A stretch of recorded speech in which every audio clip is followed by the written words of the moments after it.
Hello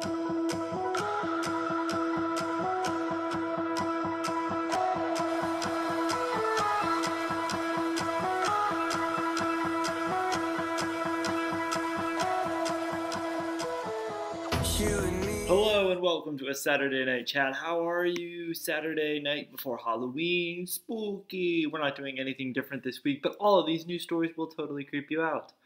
Well, this one probably not, but if you've been watching 90 Day Fiancé, this one's pretty crazy. And I just Annie's family expects a big dowry from American David. Now, American David has no money, really. He's broke.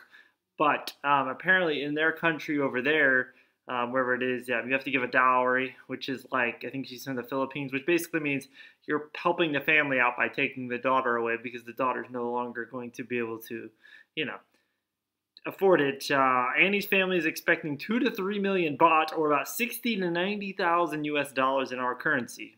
And good luck with that. He originally wanted to give them $1,500.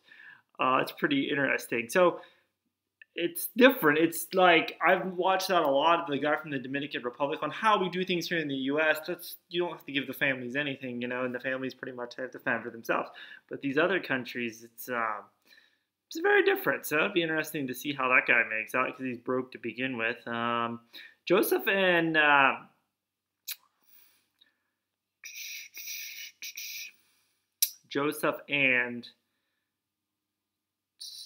what the hell is this? Kendra! Joseph and Kendra.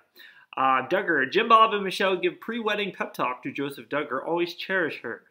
It's good, It's been almost nearly 9 years since Jim Bob and Michelle Duggar had a son tie the knot. And on Monday's night's Counting On episode, the parents of 19 barely could contain their excitement about Joseph Duggar's impending nuptials, with the last 4 weddings having been for 4 Duggar girls. However, Jim Bob and Michelle's pep talk for their son was a bit different than their past pre-wedding speeches.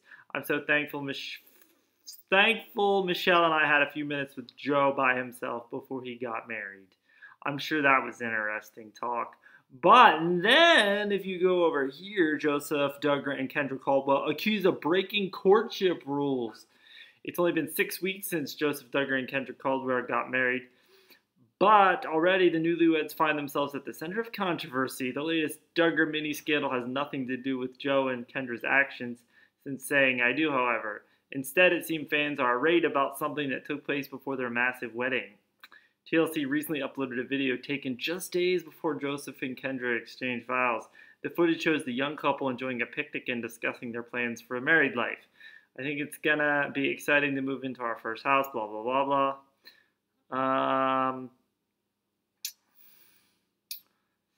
So what's so controversial about that? Well, nothing really, but the outing appears to differ from Joe and Kendra's other dates in one significant way.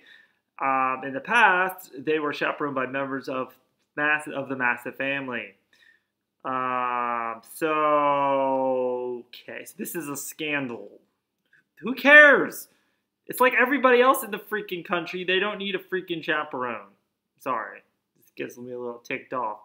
Why is that a scandal? I mean, yes, they might have did something more than a side hug, but I doubt they were freaking banging in the field after their picnic. Get out of here. It's bullcrap. And the best news story ever. This one is Halloween related. She's turning into a Malibu Barbie. Yes, she is. Caitlyn Jenner, 67, displays lighter, longer locks near beach after saying, "I'm trying something new with my hair." She's so fake. She is. I mean, I know she's new to the world as a woman, but she doesn't even look like a 67-year-old. I've already mentioned this before, and she's got her boobs, which are in the way of her plain yolk, and now, the hands, though. You can't really see them right there. The hands are very wrinkly. That looks like a 67-year-old. Everything else, she needs to do something about that. Ugh. And apparently it sounds like the rest of the family are like, "That's not my father." That's not. They pretty much just disowned her. But hopefully she's having a good time. She looks pretty hot. What do the comments say? This is from the Daily Mail of the UK, so that's interesting. All the comments are coming on Lifetime, so it's not popping up there. But anyway, so yeah, really kind of a slow news week, but that's the best that I could come up with when I did my search. So yeah, have a spooktacular Halloween, and yeah, I'll see you next week for who knows what the heck we'll get into. All right, have yourself a great Saturday night, a great Halloween when it gets here, and until then, see ya. I'm sure it was just a mistake. I'm terribly sorry if I called you by mistake. I apologize for having called you. I'm sure it was just I punched the wrong button.